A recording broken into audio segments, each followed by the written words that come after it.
Can you guys hear me clearly and can you see the screen as well? I just want to double check before I start. Yep, Yeah. it's Yep. perfect. Yes. Okay. All right. Awesome. So I guess we can just start. First of all, thanks for joining in. I'm gonna, even though I have a slide, I'm gonna keep it really casual. So yeah. So we're gonna talk about assets, memory, and it's quite useful. Just to introduce myself, my name is Amir Ansari. I'm a lead engineer at Amobaxi Studio. I couldn't put a more specific title here because, as you all know, we are indie. I mean, myself, I work in an indie company, and our title changes based on what we are working on that day. It could be, one day you are the backend engineer, one day you are gameplay, and so on. So let's just go over, do an overview of what we're going to talk about. We're going to talk about assets, more specifically hard and soft references. And then we're going to move on to primary assets, my favorite topic. And then we're going to use those to kind of create like a simple customization cosmetics, system. And then we're going to talk about maybe talk and do a few custom editor tools, and then we're gonna do QA. Even though I put the QA at the end, at any time during the talk, please feel free to kind of interrupt me and then like ask me if you missed something or something was confusing. Just unmute and then just let me know. So I guess we can start. And first of all, I want to talk about assets. Right? It's something that we use kind of like every day. There are classes, materials, meshes, animation blueprints, basically anything. And we create those assets, we edit them, and more importantly, we reference other assets. So I have a character blueprint here. We have so many different ways of referencing other assets. Sometimes we just create a variable and we set a class, we set an object, or sometimes we just have a character blueprint which has a skeleton mesh, animation blueprints, animation montage, and like maybe a sound cue or something that is quite custom to you. Now I'm going to switch to editor to show you something. So we have our character. I set up a kind of like a simple level with 3 Paragon characters. Because they are quite interesting to look at as well. They're not really boring. So as you can see, we have the character skeleton mesh itself. We have animation blueprint, and it has animation clips and montages and so on. So I created a simple, really basic kind of like a character selection screen. So I've just had downloaded like 3 characters and just took a screenshot. So you basically can select what you want to play as, and then you just spawn in, right? If you select the other character, you just spawn in as that character. Really simple stuff. But what I want to talk about is that what are the differences between a hard reference and a soft reference. So just to kind of tell you guys how this like character selection works, as I said, it's a really simple widget with like 3 other like sub widget, which are the items, and then we use a data table, which is kind of like a list of characters, and then we just populate the data inside the widget. And if we go to the data table, again, a really simple data table, which just has row names, a thumbnail, which is like the 2D texture, and a reference to a class, the character class, and then we just go through them and then just spawn it on the screen, and then the the player can select it. If we look at the structure of that data table, you can see it's a thumbnail, it's a texture 2D, and it is a class, and it's a character class reference. And if we type character, and if you hover over, you have the object reference, class reference, which is the current object. And then you have the soft objects that I'm going to talk about in a bit. So now I kind of want to let you guys know like what happens when you reference using a hard reference, right? So if you look at the tool here, reference viewer, which is really useful, and it kind of tells you a lot about the data, and how it works is that the asset that you selected is in the middle, and then whatever that points to it means that this asset refers to this class or this item or asset, and then whatever that goes out from here, that means this data table has a reference to these assets. So, and as here on the top, you can see that we have soft references and hard reference. So I'm just going to hide soft reference, and you can see there's no difference. So that means the data table references those character blueprints, using a hard reference. And you might say that it's fine. It gets the job done. If you have a simple game, you might say it's okay. But if you want to really think about it, if you have a bigger games, right, as the number of your character grows, you might, not you might, you will face issues. And why I say that is because, okay, let's visualize it. So how hard references work that if your asset references to another asset, a hard reference to another asset, the moment that you load or spawn or create this asset, like let's say the data table, the engine loads all the other hard, references, hard references. So that means the moment you use this data table, all of your hard references are loaded into the memory. That means all of your characters are loaded into your memory. With 3 characters is fine, but let's say if you have 20 characters, you have 50 characters, then you will have issue. They will be loaded into the memory, even if you don't spawn them. So now if we go back here, what is the solution to that, right? Our solution, what we want to fix here is dependencies, right? We want to fix memory, overloading the memory, and improve the load times. And then we have like a fancy graph here. So the solution to that is soft references, right? When you look at soft references in a blueprint or on the Unreal UI, they are pretty similar, right? They allow you to create a reference to an object, a class. They give you that kind of drop down to select a class and just refer to any asset that you want. But behind the scene, what they really are address to that asset, right? There are a string path, let's say, to that asset that you want to reference to. So that means it doesn't really directly reference to that, a hard reference to that asset, but rather just stores its path in your content directory, right? And what happens is that it allows you, not only that it's great, it allows you to do async loading. And what I mean by async loading is, let's say you have an open world game and at some part of your map you have like a dungeon, and there's like really specialized enemy bosses there, and those characters are only spawned in that specific dungeon, right? If you, let's say you were using hard reference to those enemies, they would be loaded into the memory the moment that you start the game, and maybe the player doesn't even, they don't even get to visit that dungeon at all during their play session. So it's kind of waste of a memory to load those enemies classes. But with soft references and async loading, what you can do is, as you, for example, let's say the player gets closer to that dungeon, or there's a portal that they have to take. You can just start loading the asset, loading asset without really blocking the gameplay. And just to talk a bit more about async loading, what I mean by async loading is that when you try to load an asset, it doesn't block the gameplay. So you don't have that, oh, okay, we're going to load this asset, so please wait. Unless, your player is on a really low kind of like performance hardware. But they shouldn't notice any hitch. But again, it still happens if you, don't care about, really don't pay attention to what you are loading.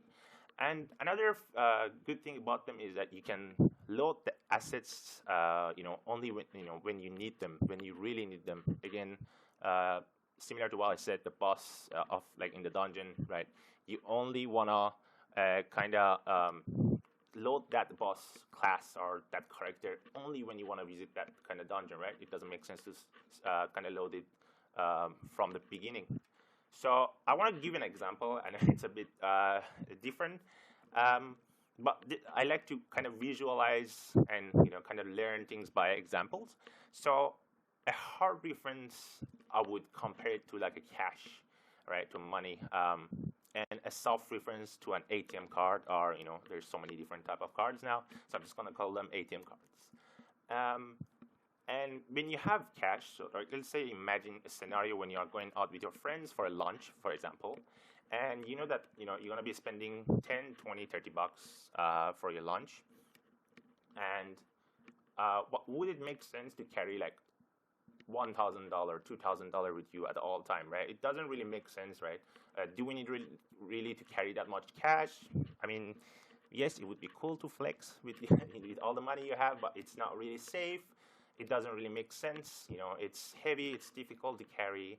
But one good thing about having the cash, it's instantly available to spend, right? You just, you just use, you just pick a bill and just pay for that.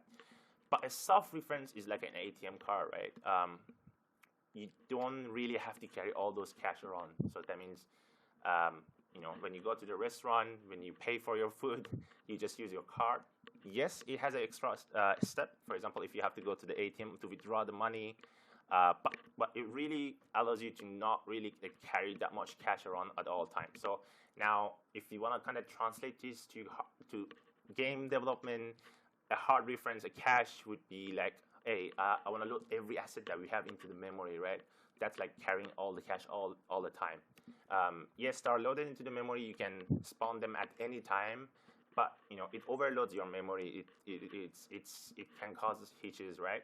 But an ATM card is exactly like a soft reference, right? You don't really have the cash in your hand, but you have something that kind of knows where the cash are, right? And it points towards your kind of like your cashes in your bank account, and then you can use it. So if you are spending $20, you will use your card, and you only spend $20. If you, let's say, you want to buy something extra, then you just use your card to pay for that. So that's how kind of like you can visualize a hard reference and a soft reference. And this is a basic example. I'll do a whole demonstration after this, but this is a basic example of using a soft reference. Let's say you have an array of weapon skins, and you don't want to load all the skins, especially if you have like 100. And then as you can see, the color of it's a bit different. It's not purple, it's pink. And then you can use an async load to load it, and then once it's completed, you can cast it, and then you can spawn it. I will explain a bit more in detail. So if, let's say, we go to the editor, right? We look at our list of characters. We are referencing to 3 characters only, and you might say it's okay again, but let's just hide the soft references and we just talk about hard references, right? So the moment you use this data table, all these 3 are loaded. And it's not just these items, right? These also have their own hard references to other items. So we can actually visualize that. So we go to the search step 2. So now you can see more assets are being, that are required to be loaded, right? Because they reference to different animations and, skeleton mesh and animation blueprint. We can even increase it even more. You can see there are even more assets that have to be loaded. Even though if you don't even select that character, right, it has to load all those assets, because the list of characters refers to those assets, using a hard reference. You can keep going and just see the amount of assets that have to be loaded, all the materials and stuff. And this is, again, only 3 characters.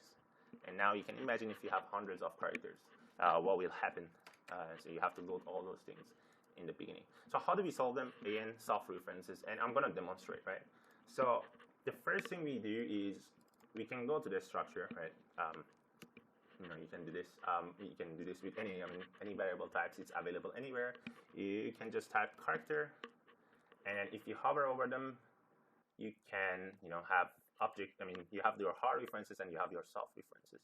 A soft object and a soft class, the difference is that, for example, if you want to reference to a class, like a character class, you will use a soft class reference. But if you want to reference to something like a texture, an instance of an object, as it says in the description, like a texture, a skeleton mesh, then you will use a soft object reference. So we're going to convert it to a character class, soft character class. And as you can see, the color has changed as well. We can do the same thing with a texture, but let's just do it one step at a time. When we look at the class, Unreal is smart enough to know that we just converted it, so we don't have to assign them again. But as you can see, like on the UI wise, you don't really feel anything different here. It looks like the same thing. You have your drop down and you can select your characters, so nothing is really being changed on the front end. Now, so I wish it was that easy. So if you press play, you will have issues, because we were, we developed this character selection screen with in mind that what we had in mind was that all of our assets are loaded already into memory and we can start using them. But once we convert it to a soft object reference or soft class reference, they are not available inside the memory immediately. So we have to actually make them available. So as you can see here, when we go through the list of characters, which was the same data table here, and we get each row, previously it was using this, which was a hard reference, and now it's converted to a soft reference to a pink color pin, right? So now we have to actually go to the UI that loads specific characters, like single characters, and convert this to a soft pointer as well, so that we can do it. Okay, and now we can see issue here as well. We were previously using that to confirm it. I will just have to go and do this. These are, we have to change the whole kind of like the system where like how we pass that parameter. We don't want to load it at all time. So we confirm the character here in the player in the game mode as well. Okay, so now here is a difference that we have to do, right? Here is where we want to convert a soft reference, a path to that asset to a hot reference, right? Because we are about to use that asset, right? So it makes sense to actually load it into the memory now. So there are multiple ways of doing it. I guess one way is to just load it like that. It's called load class asset blocking. What it means is that it's using a sync method to actually do it. It's not doing it in another thread, right? So it's actually blocking the game. This is quite a small character, so you won't really notice it, but if you are loading a larger asset, you will notice it. But the other way of doing it is actually using an async method. And, for maybe just explain, what this icon means here. So the async node in Unreal Engine are a way of, in a simple term, executing like a long-running task, something like loading, and then at the same time not block the rest of the logic, right? So I could just go like, okay, I want to load this class, and while that thing is happening, I want to print something, I want to do other stuff, and then once that class is loaded or once that asset is loaded, then this actually will get, fired. It will invoke it and be fired, so I can actually like use the actual asset. So we're gonna use this. It gives us a class, so it actually loads it from a soft reference, and then it gives us a hard reference to that class. It gives us a generic object class reference because it doesn't really know what type of class it was. So we actually have to cast it to a character class, right? And this is something interesting that can cause issues when in Unreal, when you use an async node and then you try to cast to something or do something with the output, it automatically connects to this node, which is the incorrect node. You actually have to use the completed node just to make sure that the asset is loaded. We can connect here as well. We can no longer use a sequence because this is async, and the rest of the logic should run before the actual asset being loaded. So we first assign it. First, we save it inside of our player state, like what character we selected. All right. It's the newly loaded asset. Okay, and then we decided to actually restart the player. So we actually don't use this sequence anymore. So we load the player. We make sure that the player is loaded, the character class is loaded, and then we store it in our player state, and then we tell the game to restart this player, actually like spawn that player. It's not as clean, but we're just demoing right now. So that works. Now we can actually change it back to this, and I'm not okay. And then also here we can change it back to this, and I feel like we might not. Yeah. So now as you can see, same thing. Everything is loaded. Press that, I spawn correctly. And you might say, okay, you did all those things and I didn't really see any difference here. Now, if we go back to our data table, and inside our data, in the data table of characters, and we look at the reference, you can see that the color of these lines have changed to a pink color, which kind of tells you that these are soft references, and you can actually check it here. So if I uncheck soft references, they will just go away. right? So now you just have saved so much memory, so much loading time by just changing that. And if we want to like look at the depth, for example, 3, we still have all those. But if I hide the soft references, is just these 4 assets that we have to load. So that means, when you use this character data table, you are no longer loading all of your characters anymore. You're just loading these assets. We can even make these thumbnails to soft pointers as well. Soft references as well. But I mean, just it will just take a bit of time. So I'm just gonna, just skip on that part. But as you can see, we are no longer really hard referencing. So that means we are no longer loading all those assets anymore. So we just kind of saved so much memory. Okay, I guess we can continue. And you can do the same thing in C++, right? There are so many different ways of doing it. You can use a soft object path that is, similar to how we use it on the UI. Then we have the tsoft object pointer and tsoft class pointer, similar to what we just did, when you did the drop down. And basically, it's just a pointer.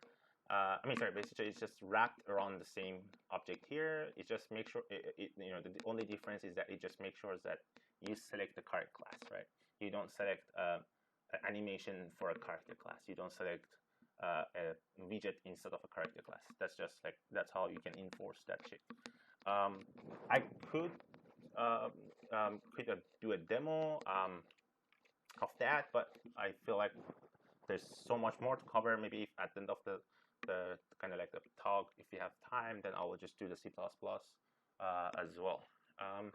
Okay, but there is a but, right? It's important to kind of like know what you're doing, right? I really want to emphasize avoid doing premature optimizations. And what I mean by that, I think engineers kind of know this term where we say premature optimization is the root of all evil. And what we mean by that is, engineers try to macro optimize every single element of their kind of system from the get-go. What they end up doing is that they end up writing codes that are not maintainable. It will take away from their creativity. So the same concept applies to soft references. Now that, for example, now that you are introduced to soft references, you shouldn't go through all of your project and go like, oh, I should change everything to soft references because it's going to save me memory and load time. When you're creating a new asset, you shouldn't really go and be like, oh, for every variable, should I use a soft pointer? Should I use a hard pointer? Right? You should really look at your project or look at your assets from the top view, right? And what I mean by that is, for example, let's say back to our character blueprint, right? Do we need to make all of our, the character skeleton mesh, animation montage, and blueprint a soft reference? I would say no. And the reason for that is just to show you guys, if you are going to spawn that character, right? Let me just actually do it. Right. So if you're going to actually spawn that character, you are going to need its skeleton mesh, right? Oh, my mic. Okay, thanks for letting me know. Right. So I hope it's better now. So you are going to use that skeleton mesh. You are going to use its animation blueprint anyway, right? So you might as well just leave them as hard references and let the engine take care of that, right? These are something that you are 100% going to need it, right? So instead, what I would say, keep those as hard references and then just, go and decouple your assets in, in groups, right? So for example, our data list that we had, instead of like making every single asset a soft reference, we just made our data list, our character list, character list to use a soft reference to those characters, and we just solve a lot of our issues, and we don't have to do a lot of small macro optimizations. I miss if what is the content of the soft reference unloaded. So if you are loading and keeping a reference, no, it will not be unloaded, but you have to keep a reference to it. There are ways to kind of unload that, and there are ways to keep it alive at all time, and that's something that we will kind of like look at in a bit. Is it possible to stream handles in Blueprint? Somebody asked, is it possible to use stream handles in Blueprints? I don't believe so, but those are available in C++. I know. I could show that in a while after the whole thing. And I guess we could move to the next topic, and that is primary assets. Just one second.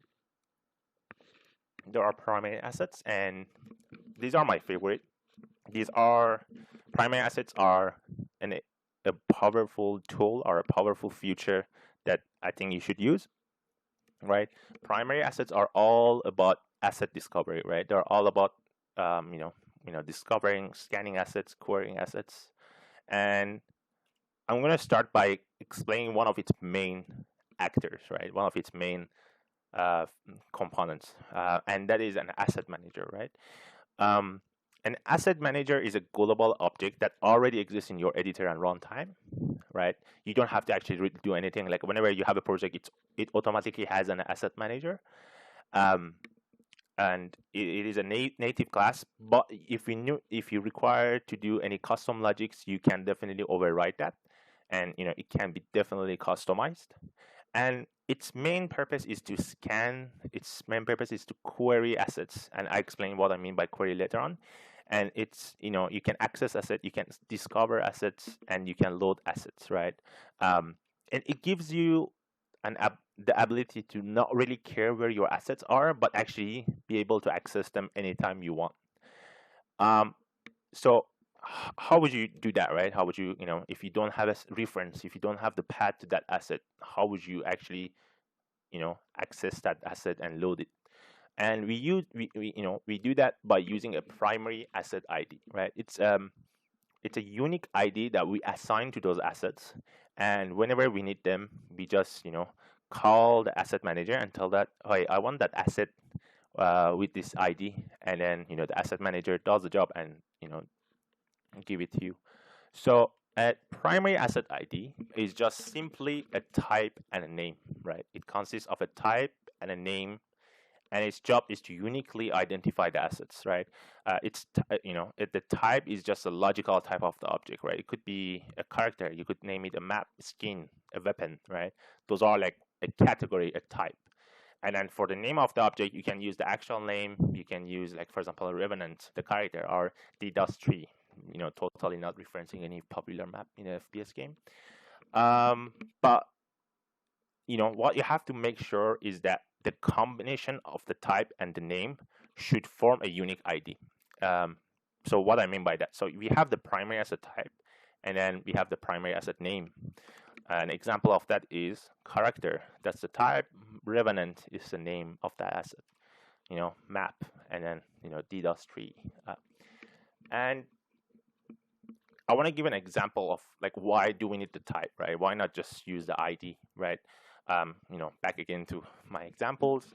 Let's say you have a room that is quite messy. I mean, to be fair, that room is actually quite cozy, but that's the only example I could find. And you want to kind of like clean it up. You want to put stuff away, and just tidy it up a bit. So you get a box and you just label it stuff, right? You put your books into it. You put your CDs. You put your shoes. It doesn't make sense, but yeah, you just put all those things inside the box. And let's say a few days later, you want to show all of your books to your friend, or discuss all the books that you own. What do you have to do? You have to go to a single box, like go through all your shoes and CDs and stuff and find all the books, right? And what if you could just have different boxes, label them differently, and put your stuff accordingly to the label of that box, right? Put your books into the book box, shoes into the shoes box, and so on, right? This doesn't mean that's how your assets are being stored, but what it means is that when you use that type, you are able to access all of your assets of that type easily, right? You want all of your books, you can just go to the book box. You want like for example in a game, you want all of your characters, you can just easily list them out, right? So I can show an example of that. So let's say we want to make our, access our characters using primary assets. How we do that? Unfortunately, a small part of it requires just a few lines of C++. It's not a C++ logic, so don't worry. It's quite simple. So what I have to do is create a character class, C++ character class, and we're gonna call it my character, really generic name, and I'm just gonna create that character class, right? We're just gonna wait. I need to reload, but I have to stop the engine, right? So we now have our character class. We have begin play and stuff. What you need to do to make asset a primary asset or assign a primary asset to ID to it is to override a function that already exists in an object, right? So, and that function is basically hopefully I memorize it correctly, but asset ID. So it's a virtual function that returns a primary asset ID. It's called get primary asset ID, and then it's just constant, right? And where do I get this from? So if you go to the parent, a character, yeah, typical, okay, and then if you go more and more, and then you will reach uObject class, which is the parent of all of our kind of like actors and pawns. And then there is a function called get primary asset ID, right? And it's a virtual, so that means you can use it in any of your classes, right? Override it. So, and that's what we are doing. Just gonna double check, right? Okay. And then if we override that,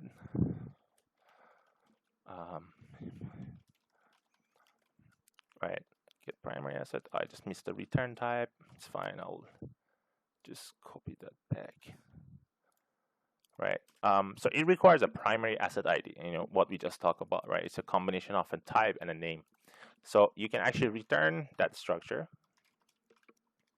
And the first parameter of this constructor of this object is a type, right? So, we know these are our characters. So we're just going to use the type name character. And that's all you have to do. And it requires an ID, right? And what I mean by ID or a name, right? And it has to be unique. You could just use your asset name, right? You could just use, for example, Revenant, or you could just use the actual asset name, blueprint name. But it's useful to sometimes create an extra variable, for example, a U property, right?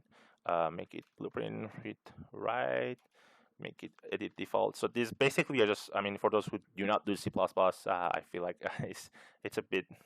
So what we are just doing simply here, we're just creating a variable, right? And it's a f name variable. It's a name variable, like a string, let's say, by something different behind the scene. And we just, for example, call it character ID, right? It's something that we can actually, enter, right? So now in our primary asset, we will use the type character, and then as for its name, we will return our character ID. Right now, if we compile this, finger crossed. Edit defaults. Yeah, I missed that. Okay. What am I doing here wrong? Okay. Oh, not a void. Thank you very much. It's supposed to return that only. Yeah, live demo. Okay, please. Okay, yeah. And then if I just run the editor,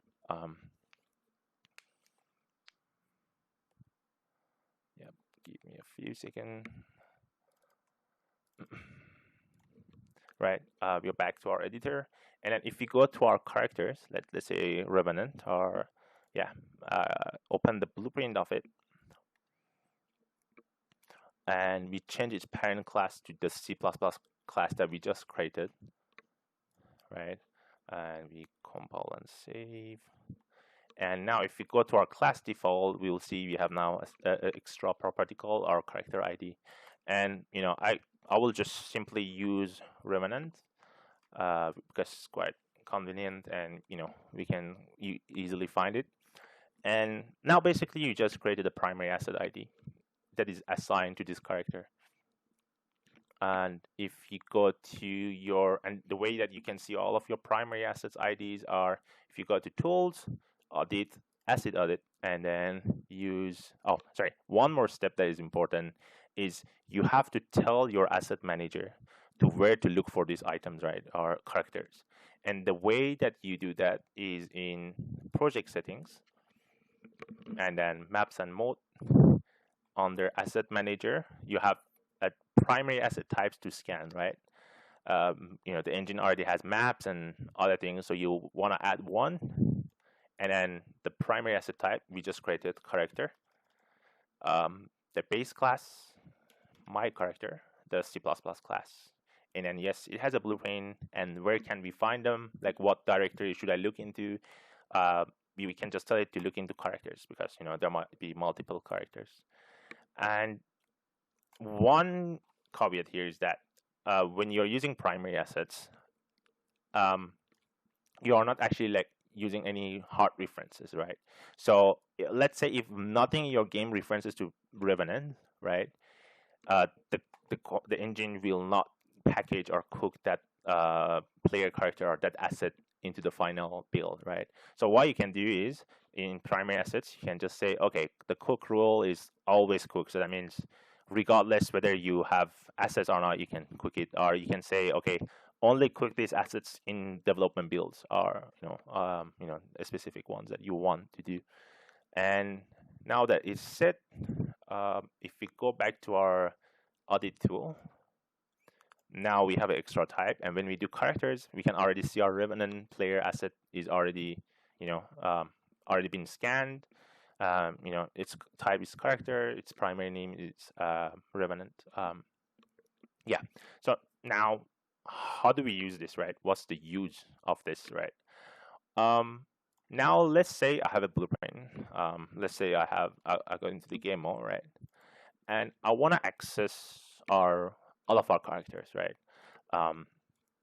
What can I do, right? I could make a list. I could, do a lot of other things, like get all the actors with this class or whatever. But now with primary assets, you can actually query and like discover those assets. And how you do that is you can just type primary assets, right? So you have a lot of options to do, right? And what we want to look into is get primary asset ID list, right? And what this does is you give it a type, and it gives you all the primary asset IDs of all of your characters, right?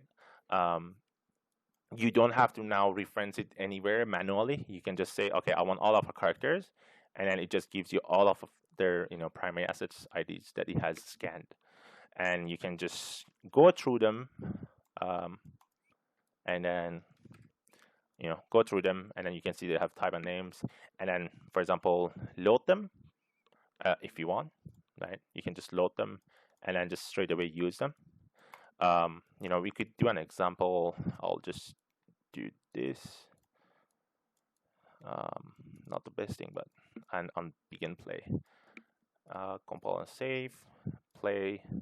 You can see it says Revenant player character C. That's the class name. We only did to one of our characters, but if you do it to more characters, then you can discover all of your characters, right? The ones that you assign. Like, let's say if I go to the steel, just gonna do this quickly to demonstrate. If you go to class setting, make sure that it's inherited there, compile, and then give it a character ID. Save. If you go back to our audit tool, I just want to see if it's recognized, because sometimes the scan, yeah, as you can see, the scan requires like a restart of the editor, and which should be quick. Let me do that.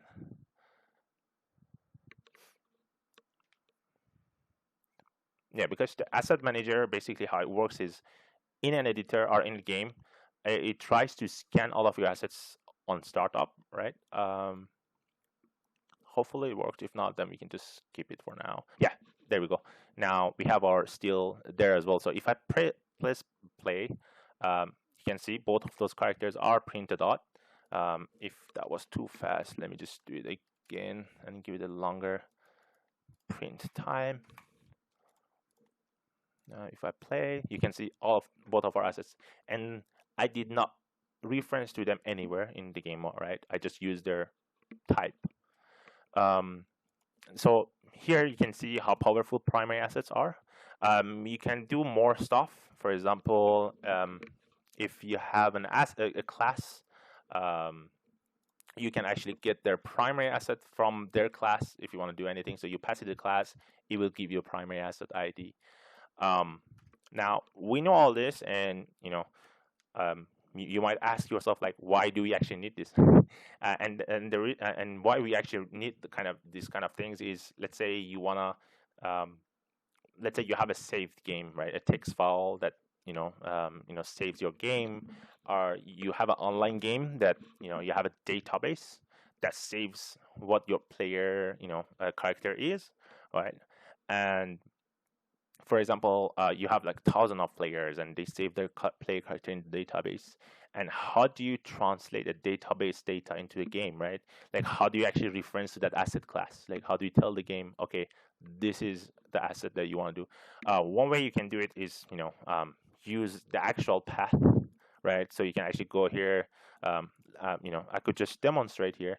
Let's say this is your data file, like JSON file. Let's say the easy one, like you have the player ID and then the character asset, right? You could just use their path, right? I just use a data table. Let's just say like our still, right? So let's say I equip this still, and then you save this into your save file, or you save this into your database, right? Yeah, it works. It's great, right? You can just pass this to your asset, as a soft object reference, and then load it. But what if, let's say, you have like thousands of players and they've saved their characters inside a database, and you decide, your team decides to do a bit of housekeeping, right? And they say, okay, we want to rename of one of our characters to, for example, it's a steel, anything that comes out to iron, right? They just do that. Let's say they want to say, okay, you want to restructure our folders, we want to move it somewhere else, and bam. Now this reference no longer works. Now you have like thousands of players who are angry because they can no longer play as their character that they bought or they unlocked. Now what you can do, instead of just putting the whole path, you can just put their primary asset ID name, right? So I could just put still, and now when I want to load that character, I could just go make primary asset ID, select the character class, and then read this value from their database, right? And then just put still, right? And then tell the game to actually load that class, right? Now, I don't care what their asset is. I don't care if they have renamed its assets, its name, or they moved it to another folder. I know it's asset primary asset name, and that's all I need, and I can just load it, right? So that's how you can do it. It doesn't have to be a database. It could be a JSON file. It could be a save file, anything like that, like a text file. Yeah. So that's one example of how you can use primary assets, right? There's so many different ways that you can think of. And let's talk about customization and cosmetics system. Wow, the time passed by so quickly. I'll try to be quick here. There's only 2 slides about this, and the reason for that is what we've been just talking about was kind of like a build up to our customization system, right? Now we know how to properly reference assets, right, without populating or overloading our memory, right? So let's say if you have like 1,000 of skins or 1,000 of like I don't know, hats, or cosmetic gears, you don't now you know how to not load them all at the same time using soft references. Now you have primary assets, right? Now you know how to discover all of your cosmetics, like all of your weapon skins, right, easily. Like how we did the characters, you can just do the same thing with like weapon skins, right? Now you know how to save your like what the player has equipped, right, inside the database, right? You easily can just use their primary asset ID like of that specific skin, and that's how you can build up a customization system, right? I'm gonna do a really quick demonstration, right? Really quick, because I know there's like it's already been 15 minutes, right? So let's just start, right? I'm gonna select one of the characters, right? Steel, right? Steel already comes with quite a lot of skins, right? 5 skins here, and there are a skeleton mesh with different material. And how do we do this, right? You could create a list, or you could just use primary asset IDs. And one way to do that is, what I would recommend is create an object, right? Just a pure object, right? It's not an actor, it's not a pawn, it's a pure Unreal, UA object, right? And just call it cosmetic base, right? So it's a base for all of your cosmetic items that you have in the game. I'm gonna be as quick as I can, reload that. Um, just a note that if, for example, if you are late to anything or you want to leave, it's fine. I'm already recording this session. You can leave, if you have something to do, because I know this is taking longer than what I expected, right? So you have your cosmetic options, cosmetic base. What I could do quickly is create a few variables. I'm just going to copy paste so I don't have to rewrite things, right? Again, let's say we have a f text for our display name, and then we can have another one, which is like the f name, and you can put this as an item ID, right? You can actually use the same item ID. Let's say if you have an online game, you have like a catalog and store, you can actually use the same item ID and it works perfectly, and that's how we do it in our game as well. Then we have another one, which is a tsoft class off, and this is basically a soft class reference to an item. And we want to be what we want to do is a skeletal mesh, if I'm not mistaken, and that's our skeletal mesh. But I think this should be an object instead. Let me just double check quickly so I don't recompile a few times. Yeah, I think what we can do is tsoft object ptr. I'm gonna double check because the spelling of this is a bit different. Yeah, okay, it's fine. Tsoft object ptr. Now we have that, and then we now have to implement our primary asset ID, right? We do that here, similar to how we did the character, right? And then it would be useful to have another one, and that would be our texture, right? That would be our thumbnail, like how we want to show it on the UI. Thumbnail, like a headshot, or like like how you want to show it in your store page, for example. And we have to implement this, and I hope it's fast. IntelliSense, please. Just gonna give it a whirl. I'm faster than IntelliSense. I'm gonna cancel that. Visual.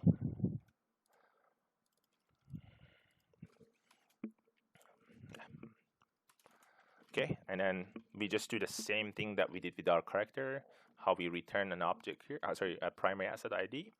We did it, but instead we name it, for example, cosmetic skin, right? And instead of character ID, we use an item ID. Yeah, so if I compile this,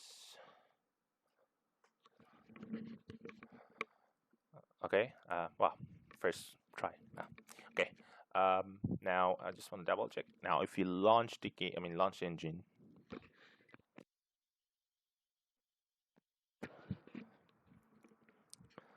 Again, I'm going fast because I just want to make sure I'm not taking a lot of your time. Maybe later on you can watch the video and like put it on a slower pace. Okay, now if we go back to our characters, still, again, so many folders, and go to the skins. Now, what I can do is create the object that we just created, right, for each skin, right? So, and it was a cosmetic, oh wow, I just forgot one part. It's not a blueprintable. Right. All right. Hopefully that's the correct spelling. Please be. I could just look it here if it doesn't work. Too much for a first try. Yeah, okay.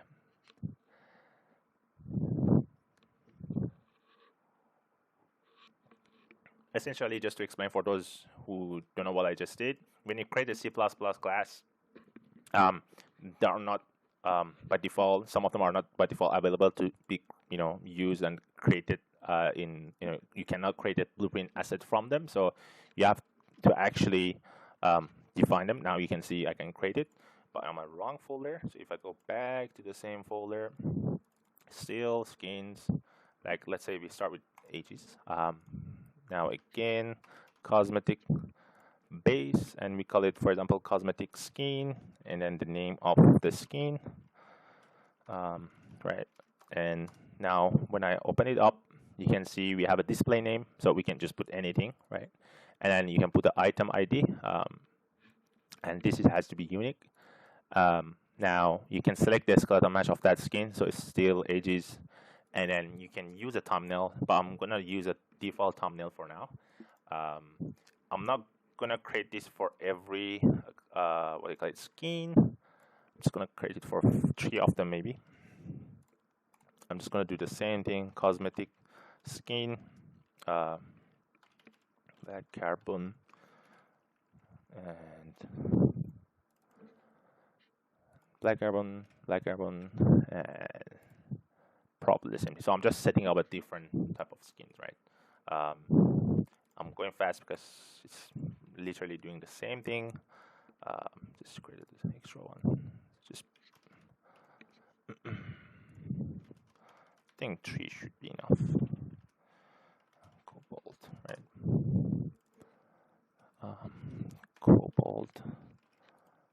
Cobalt, right?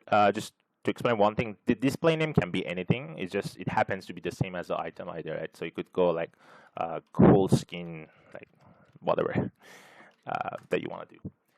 And that's how you want to display it to the players. Okay, so next we just so now we just created that, right? And now we have to tell the engine, our asset manager, to actually look for those skins. And how we do it, similar to how we did it here. Primary asset types to scan. This time there are cosmetic skin, and then their object type we can do cosmetic base. They have blueprints, and they are also in the same folder as our characters, and we want to always have them. And if I go to our audit tool assets, it should be here, and all of our skins are here, right? So I don't have to create like a whole data table for our skins. It's already part of our asset manager. Now what I can do here is use a widget. I am gonna reuse the same character selection screen, because I don't want to create all those, like create the HUD and create the widget. So I'm just gonna put like I'm just gonna hide them, or maybe I can just use a switcher and then like just hide it like that. Okay, so now one thing that you can do is you could just create a scroll bar, all right, and just for every asset that you have, you could populate that, right? Create a separate widget, and then just populate that class or skin there. But there's an issue with that, right? Let's say if you have 5 skins, that's fine. You are creating 5 widgets to show it, right? Similar to how we did it for the for our character selection screen. Why is it not? Oh, do I need to do that? Yeah. So let's say for characters we have 3, right? But let's say for skins, you don't want to create like hundreds of widgets, right? You want to create only for those that are on the screen. And again, thanks to Unreal and the engineers there, we have something called list view, right? It is similar to how a scroll bar works, but what they do is if you hover over, you can read it as well. So it allows you to kind of like have a virtual list of up to 1,000 of items. But the most important thing is only, like for example, 5 of them that are on the screen are currently loaded, and you only have like 5 widgets created for them. Like you don't have like 1,000 widgets here that you have to scroll, and only like 5 of them are created. And as you scroll down, it will take away the one that is no longer in the view or screen, and then it will add the new ones, right? And you don't have to do any of those logics, right? So you have your list view, and then so you have your list view, and then it requires a so it's a bit different, right? So the widget that you create, um, should I just copy this our character illustration, right? So you want to create like a button that shows the screen, right? You can create a normal user widget, but one thing that you have to do to make sure that it works with the list view is add a interface, right? And it's called a user list object list, right?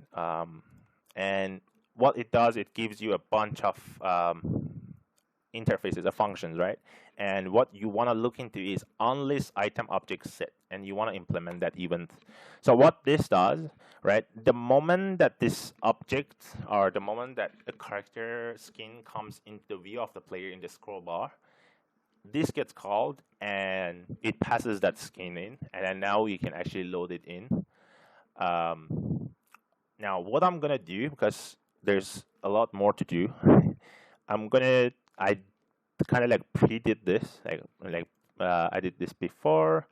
I'm just gonna load like an exact same project that we have, but it's just that it's completed. But you already know most of the steps, but I'm just gonna like show it instead of actually doing it.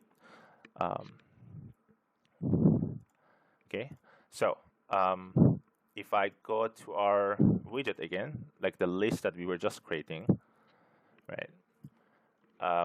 I created the list view similar to how we did it in the previous, project. Anyway, I'm gonna release a project file, so you guys can actually take a look at it as well later on. And we created the skin entry, which is the button, right? It implements the interface similar to how we did it there as well. And what it does basically is once the object is set, we pass it the primary asset ID of that skin. It loads it in a sync method, right? It casts to that base class that we just created. And now I'm just doing that for example for debugging. And what it does, it loads the name and then it loads the thumbnail. And simply what I've done is when I confirm this, I'll just save it to my player state, the skin name, the item name. And to show you what happens there is really interesting. So I have the characters, they have the same thumbnails, but as you can see, right, there are different names. And I'd like you to look at the top left of the screen as I scroll down.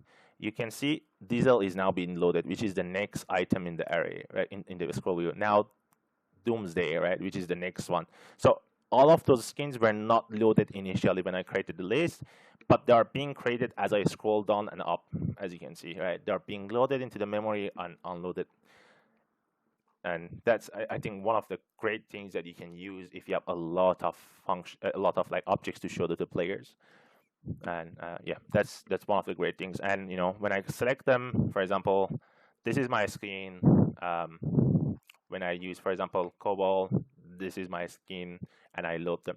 And how I actually implement it, so we save that item ID to the player state.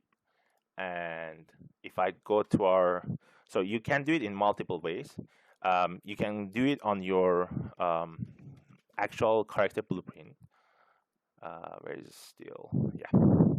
You can do it on the base, but since we don't have a parent, like shared parents, I'm just going to do it on this. So what I do is I listen for player state if their item ID is changed, and I just call a function called apply skin. And it simply depends on how your skin works, right? Some games, their skins is just a change of a material on the mesh, right? You can just swap those ones out and then swap it with the skin. Some games, it might be a change of a whole skeleton mesh and an animation blueprint. So that's how I do it. So I get the asset skin ID from our player state, and I make a primary asset ID. Again, I don't have a reference to that skin. I just know it's item ID. And oh yeah, yeah. Thanks for asking. This is what I tell to everybody in our studio, and like nobody still uses it. I have to tell them. So if it's a quick access, it's Control P. It opens up like a quick access thing, and you can just straight type in and look for your assets, and then just like open them up.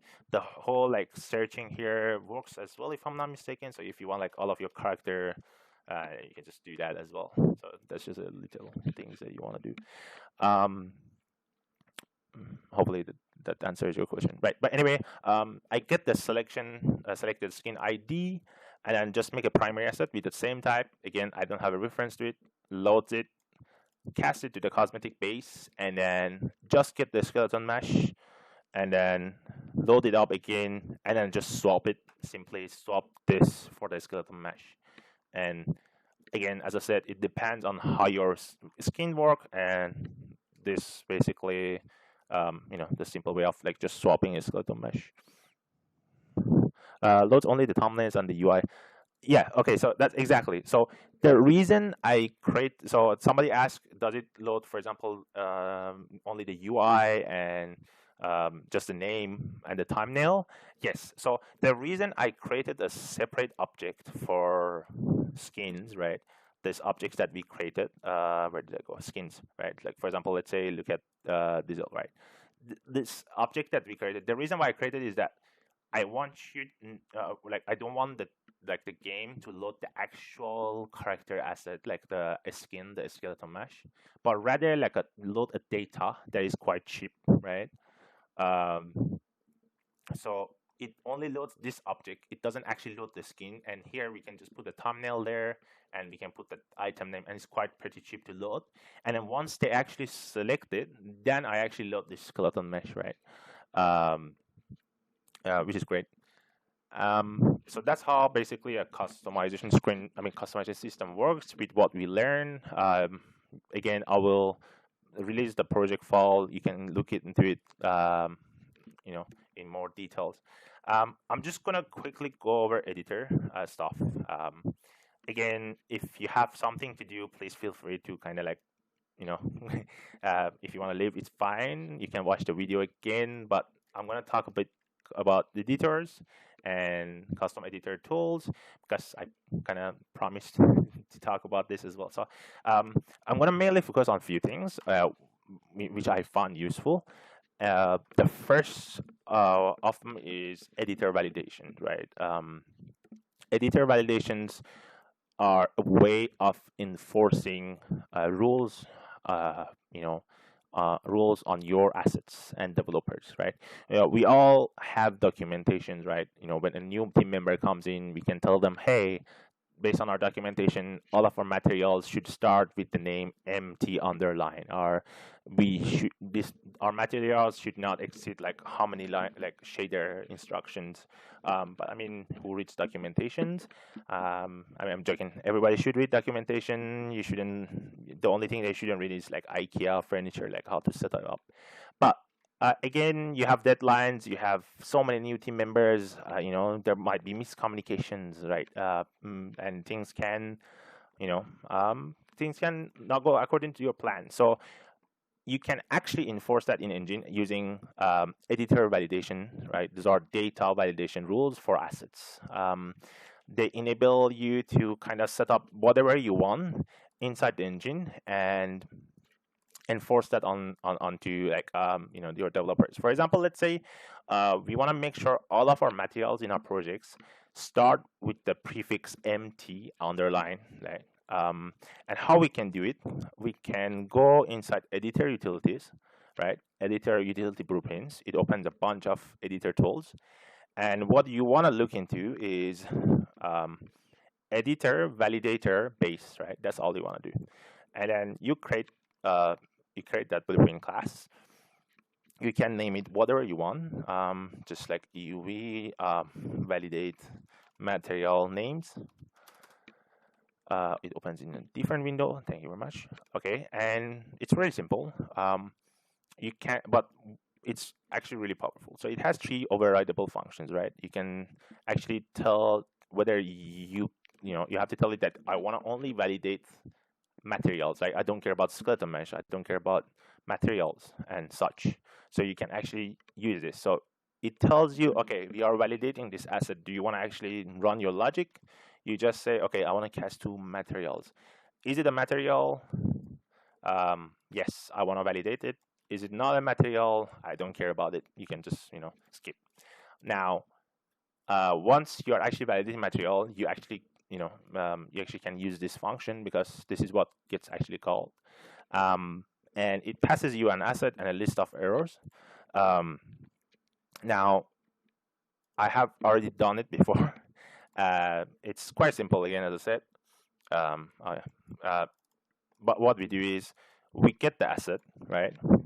I get its object name, and I check whether its object name starts with empty, right? The starts with its a default string utility that you can use, and if it is, then I will just say asset passes, right? This is a function that it's already there. You can just type asset passes, right? And then you just pass in the asset name.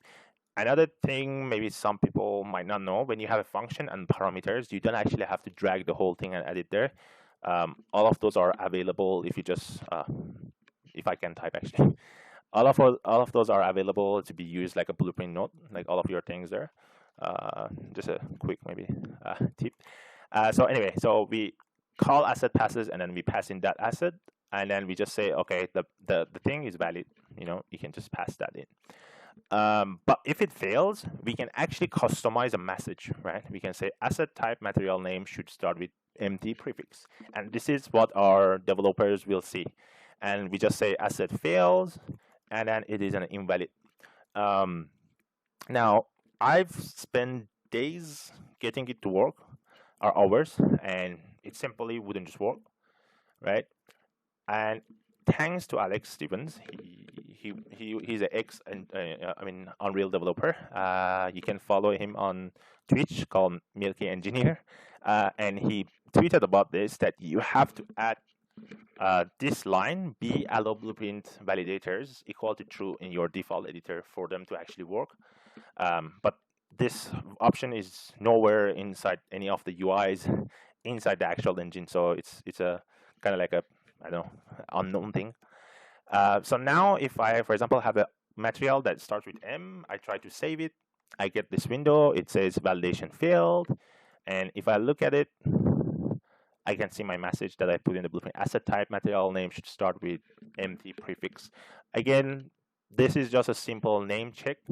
You can basically, you have the asset, you can check for shader instructions, you can check for any of this, like you can get any vector parameters, scalar parameters, you can check all of these settings and make sure all of your developers follow the same kind of rules.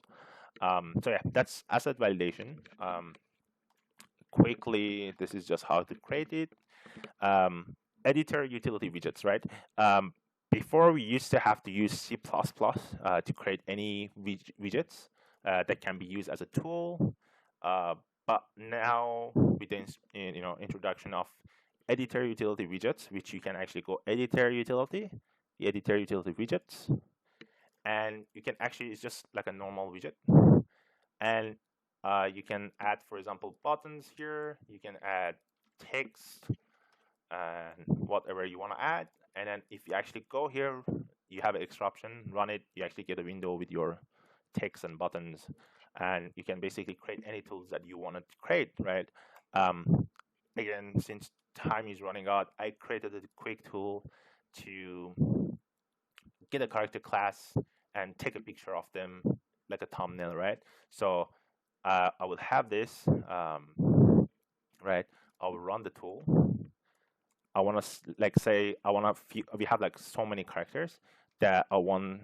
Like it's quite hard to place them one by one and then just take a screenshot. So I could just add them here. I just did that. And then I can tell them, okay, I want them to spawn on this player start, and I want to take a screenshot with this, right? This is something that I just created in Blueprint, and I can set the resolution of that blueprint, that screenshot, and just say start. There is an issue here. The actual characters did not spawn in, so it took empty images.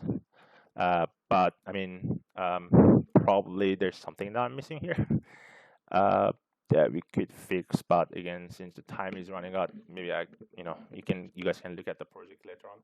But I mean, essentially the whole functionality is there, right? So we took a screenshot with their names, and they should be spawning there. But there seems to be something wrong with it. Um, yeah, so that's that. The last few things are editor utility tasks. These are long running tasks that you can create. Basically, they can run for like minutes and go through all of your assets without actually blocking your editor. And if you run them, the actual tasks will run in the background and do its own thing. So, for example, let's say you want to run through all of your meshes and generate LODs for them. You can actually use this, and the way to create them, again, the same window, and sorry, same window. Uh, Select this, vcrash. Very nice. Okay, I'll try again. If you crash, then we might have. I'm gonna skip that. Anyway, you just go to the same window. They are called editor utility tasks, and that's pretty much them. Pretty much it. You can run tasks for hours. You can do things that you want to do without actually blocking your thread. And I think that's it. There are map checks. Maybe I can quickly just talk about them. Map checks are basically, if you go to build and you can see map checks and what they are, basically when you run this, the engine will go through every actor in your level and call a function called, maybe I can just show it like this, called map check. Sorry, check for errors, right? Um, and this is a virtual function on all actors. You can override, and you can actually do custom checks. It's like an ensure on C++, right? Let's say you have a spawn manager actor that spawns a bunch of enemies, but you forgot to set the classes that it should spawn. And you can implement such check here. And when you do map checks, it will fail, and it will tell you, hey, this actor is failing its map check. And you have to go and fix it. And I guess I'll go quickly through. If you want to extend the editor, you can use a VJ reflector to actually go through stuff. I have to be here. Where is the VJ reflector? Can I search? Oh, yeah, nice. You can search now. Right, you can just do this. You can just go. I guess you guys all know about this, but yeah, this is a cool way to know. Okay, this is created from a text box. This is how the slate behind the scene works. And if you want to extend toolbars, quick one again, you can go to editor settings. You can go to display UI, display UI extension points. This is the last thing I want to. I mean, this is the last thing on our slide, so don't worry. It's going to restart the editor. And it's gonna launch the editor with extension points. Their name is visible. Please load faster. Yeah, as you can see now, there's green names that tells you exactly what these menu names are. So if you want to extend these buttons or toolbars, it's an easy way of like kind of knowing their names, right? You can see that. I wish I had more time to do like things in more details, but again, please feel free to kind of like DM me, ask me more about any of this. I'm more than happy to kind of tell you guys more. I'll be uploading the video again if you missed something, and I'll be uploading the project file as well. I know it took longer than expected, but if you have any question, please let me know.